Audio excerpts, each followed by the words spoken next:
Good afternoon, ladies and gentlemen. It is a delight for me to be back here in the Upper Valley. You should know that I have a very special memory of the state of Vermont. For it was here on September 6, 1901, that I received the very life-altering news that my predecessor, Mr. McKinley, had been shot and wounded by an anarchist in Buffalo, New York. I was attending the annual meeting of the Vermont Fish and Game League on Isle of Mont in Lake Champlain. All of a sudden, in the middle of the reception, I was summoned indoors to the telephone. The doors were locked behind me, and I was given the grave news. A week later, on the 13th of September, I was climbing Mount Marcy when the news came that the president, who had been thought to be recuperating nicely, was taking a turn for the worst. I rushed down back to our base camp at Camp Tahawas, and then took a series of buggies from there 35 miles to North Creek Station through the middle of the night with only a lantern for our light on rain-slick, muddy roads filled with boulders and other obstacles. The last driver said that he could make the 16 miles that he was responsible for in record time. Nonetheless, it was at sunrise that we pulled into North Creek Station, and there was a special train waiting for me to take me to Buffalo, and on the station platform was Mr. Loeb, my private secretary, who handed me an 8-word telegram from the Secretary of State, Mr. John Hay, in Washington. Those 8 words were, "The President died at 2:15 this morning." And at that moment, I realized that, in fact, if not by taking the oath of office, that I had become the 26th President of the United States. My name is Halford E. Jones, and welcome to the Eye on the Twin State Valley. My guest today is Dwight Wilder, who gave us a marvelous presentation a few moments ago of Colonel Theodore Roosevelt.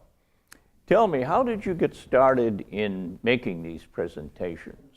Well, Halford, quite about 20 years ago, as a longtime volunteer in the Appalachian Mountain Club, I was at a meeting of other educators, and one of our group did a living history presentation about a historical White Mountain character.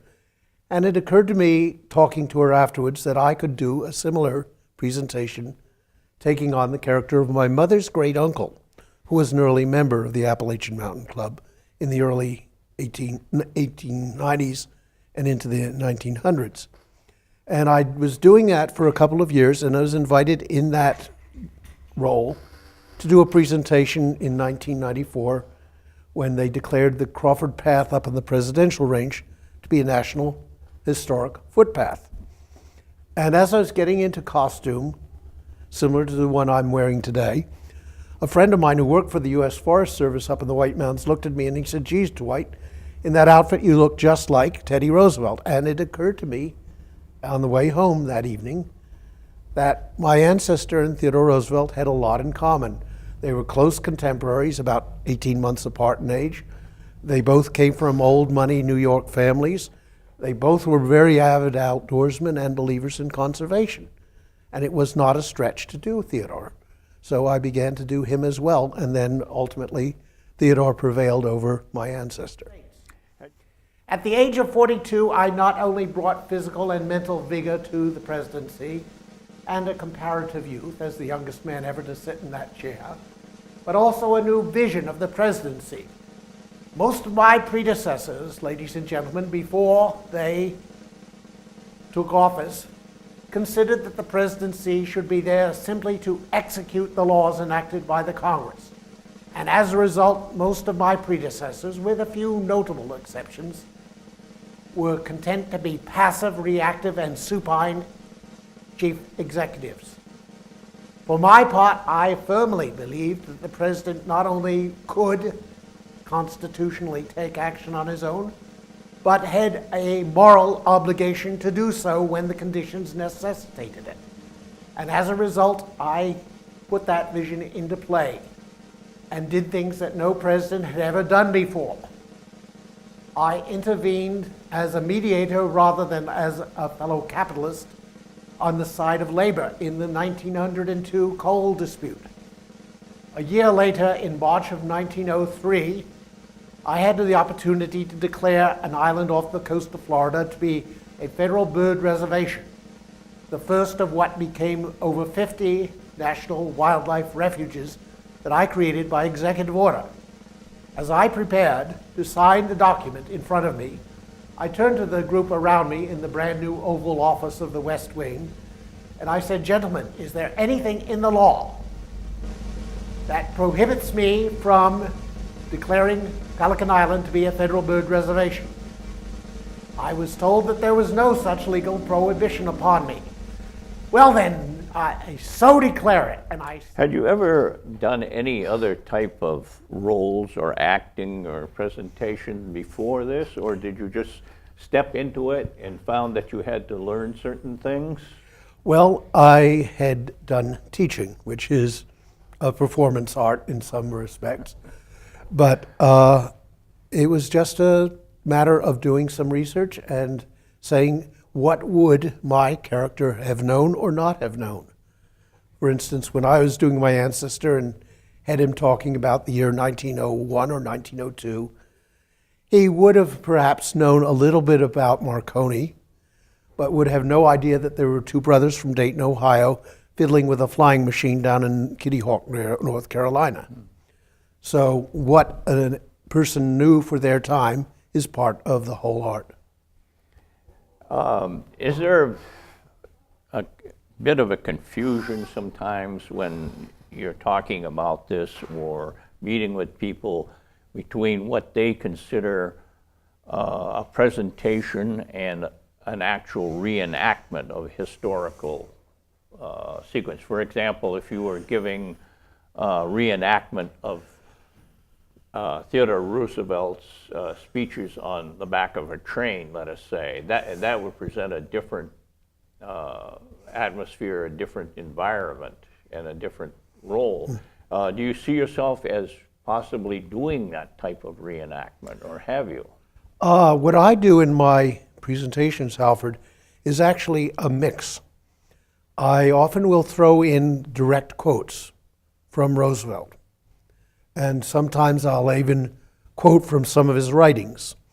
He has a wonderful introduction in the opening page of his book on the Rough Riders, and if you count the number of times in that one small page that he uses the first person, I, me, my, in some respect, you'll discover that he's used it about 19 times. And that says a lot about his mindset, that at least for that he was a key player in it. But I think that what you're trying to do is to have people understand what this person was really like. And that is not done by simply doing a canned speech or parroting what he said. And I signed the document.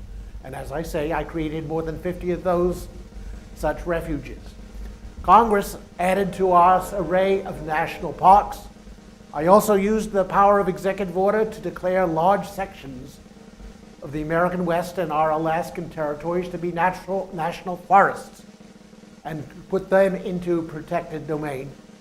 And eventually in 1906, Congressman John Lacey of Iowa sponsored a bill creating what he called the Antiquities Act, which allowed me the authority as president to declare by executive order certain sites of historic, cultural, or scientific significance to be national monuments. It was in that way, my friends, that we first put the aegis of federal protection over the incomparable Grand Canyon of the Colorado. When I first saw that on a Western-speaking tour in 1901, I turned to the group around me and I said, "Gentlemen, leave it as it is. Man cannot improve upon it. And we should keep it as it is for our children and our children's children and their children as well." And thus it is today.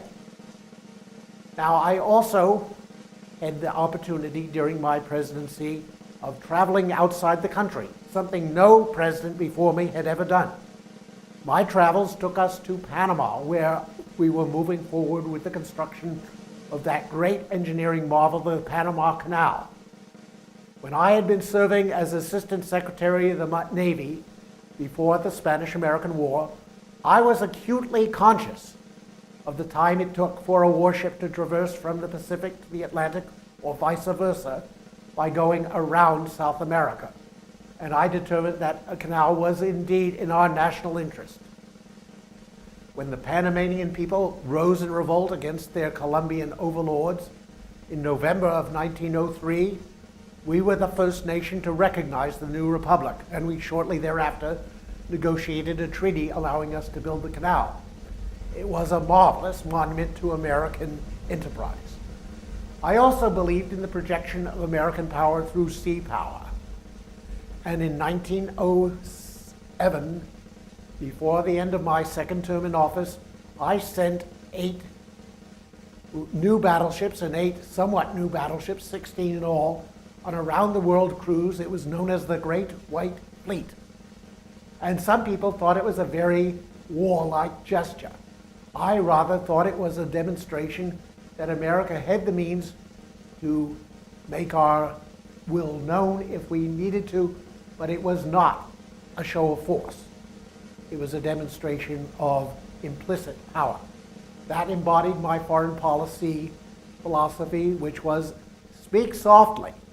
That is, go behind the scenes, do not make a big noise about your diplomacy, use quiet diplomacy wherever possible, but speak softly and carry, but do not use a big stick. I see. Well, I think one reason that people like Theodore Roosevelt or come to him is because he did exactly what you said. He referred to himself and from his experience, actual experience, not theoretical or abstract notions that somebody else has brought forth or a political agenda per se, but from his own experience, his own presence, and he was able to communicate that, wouldn't you say? He was. It was what he called the bully pulpit, among other things. He realized that it was important for the president to use his visibility and his prestige, not just in ceremonial functions, but in actively communicating the issues of the day to the American people. It was something that most presidents before him chose to do only once a year in their annual message to Congress. Roosevelt, in contrast, went on these extensive speaking tours. The one that brought him through the Upper Valley in 1902 was almost 2 weeks long, just through New England, making 2, sometimes 3, or even 4 speeches a day about important issues. And he didn't talk down to the people in explaining them. He would explain that this is a very complicated subject. Here's why. And let people understand why it mattered to him and why it should matter to them. Now, Teddy Roosevelt visited New Hampshire and Vermont and, of course, New York and other parts of New England. One thing that I found interesting, I was watching, and I made a note of this, that he had, it was on the History Detectives, and what it was, this person had found a war club, or a club actually, or a cane or stick in an attic, and it had the name of a presentation by a chief flying eagle, and the name Roosevelt was on it. And when I saw the picture of it, it reminded me of some war clubs that Native Americans had made, and when I was a kid, I wanted to get some when I was in New York State, because they had a number of souvenir shops that were selling this, and my grandparents wouldn't allow me to buy it. But anyway, what was interesting was that they actually found out that this was presented by someone in Rutland, Vermont. It was a Vermonter, and I'm trying to think, his name was Dr. S.D. Marion. And he apparently went there in full Indian regalia at the time and presented Colonel Roosevelt with this war club. And in the course of the program, they mentioned that he had often received a number of sticks, and he probably, if he had kept them all, would have had a closet full of them.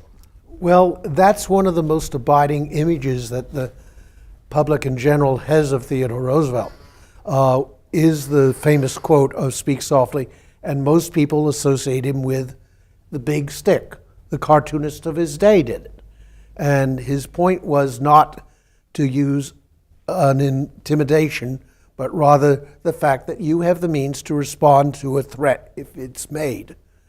But the big stick was what the public thought of him, and so he received plenty of them. So therefore, my friends, we achieved much in the field of foreign policy by persuasion.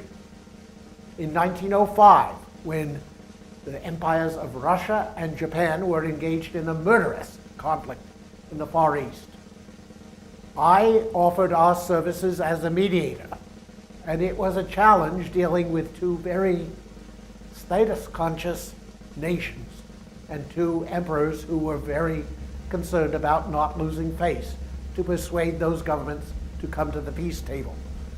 But come they did. And when I held a reception on my presidential yacht for the two delegations, my advisors were very concerned. They said, "Mr. President, if you have one delegation's leader on your right, obviously you are favoring him.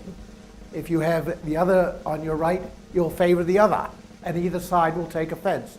I came up with a brilliant idea of using a buffet luncheon in which there were only 3 chairs in the whole dining salon for the 2 chief delegates and myself in a corner, so it could not be possibly construed of any favoritism. Once that was over, I proposed a toast, and I said, "This toast will have no response to it, no counter toast." And I toasted the health of the two nations and the hope that they could achieve a just and lasting peace. And indeed they did. They met for some weeks at the Portsmouth Naval Yard in Portsmouth, New Hampshire. And it is to the credit of your granite state that the treaty that ended the Russo-Japanese War should bear the name of your oldest city, this Treaty of Portsmouth. And I also take pride, great pride, in the fact that subsequently, for doing that good deed, I was awarded the first Nobel Peace Prize ever bestowed upon an American. And that was a triumph that meant more to me than any battle or other feature of my presidency could have. And I would like to quote, end my brief discourse with you in mentioning about some of my children, and in particular my youngest son, Quentin. Now, Quentin was quite young when we moved into the White House, but he attended a local public school, he and his brother Archie. And Quentin soon became acquainted with a group of friends who he called the White House Gang, and they and I had many adventures together. But on one time, Quentin and the boys were out about in Washington City, and a reporter approached young Quentin, thinking he could cajole this youngster into making an unguarded revelation about me. So he asked him, "Master Roosevelt, could you tell me something about the president?" And Quentin's response would have done any adult proud. He looked very innocently up at this reporter and said, "Sir, the president? Oh, I do see him occasionally, but I know nothing of his family life. Thank you." How's that? Well, thank you very much, Dwight. Yeah. You gave a very magnificent